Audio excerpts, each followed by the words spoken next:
மன்னிப்பும் கடவுளின் சாயல். இது இயேசு கிறிஸ்துவுக்குள் பிரியமான என் சகோதர சகோதரிகளே, இந்த நிமிட நச்சதிக்கு இயேசுவின் நாமத்தில் நான் உங்களை அன்போடு அழைக்கிறேன். மன்னிப்பதும் கடவுளுடைய சாயலாக இருக்கிறது. ஒரு மனிதனுடைய குற்றங்களை, பிழைகளை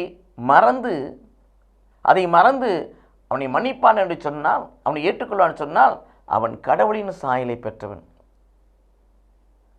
கடவுள் என்று சொல்வதற்கு அவர் இரக்கம் உள்ளவர், அவர் அருள் உள்ளவர், அவர் மன்னிப்பவர், அவர் அன்புள்ளவர் என்பதுதான் நாம் மிகுதியாக எடுத்து காண்பிக்கிறோம். அதுபோல கடவுளின் பிள்ளைகளாக இருக்கிற நாம் மன்னிக்கின்ற பொழுது, பிறரை மனதார மன்னிக்கின்ற பொழுது, அவர்கள் செய்த குற்றங்களை, குறைகளை மறந்து அவர்களை மன்னிக்கின்ற பொழுது, நாம் கடவுளின் சாயலை பெற்றுக்கொண்டவர்களாக, கடவுளின் சாயல் நம் வாழ்க்கையில் வெளிப்படக்கூடிய பாக்கியத்தை நாம் பெற்றுக்கொள்கிறோம். மத்தேயு நற்செய்தி 6:14-15 வாசிக்கிறோம். பிதா தந்தை உங்கள் குற்றங்களை மன்னித்துள்ளது போல நீங்கள் ஒருவருடைய குற்றங்களை மன்னியுங்கள். எபேசியர் 4:32 வாசிக்கிறோம். ஆண்டவராய் இயேசு கிறிஸ்துவுக்குள் கடவுள் உங்கள் பாவங்களை மன்னித்துள்ளது போல நீங்களும் மன்னியுங்கள்.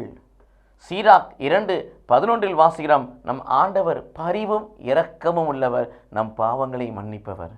கடவுள் இரக்கமுள்ளவராய், கடவுள் அருள் உள்ளவராய், கடவுள் கருணை உள்ளவராய், கடவுள் கரிசனை உள்ளவராய், கடவுள் காரியத்தை வெளிப்படுத்துவராய் இருந்து நம் குற்றங்களை, நம் குறைகளை, நம் பாவங்களை நினையாது மன்னிப்பது போல நாமும் பிறருடைய குற்றங்களை மன்னித்து அவரை ஏற்று அன்பு செய்கின்ற பொழுது கடவுளின் சாயலை வெளிப்படுத்துகிறோம். இவ்விதமான முறையிலே கடவுளின் சாயலை வெளிப்படுத்தி கடவுளின் சாட்சிகளாய் மாறுவோம். கடவுள் நம்மை ஆசீர்வதிப்பாராக. ஆமென்.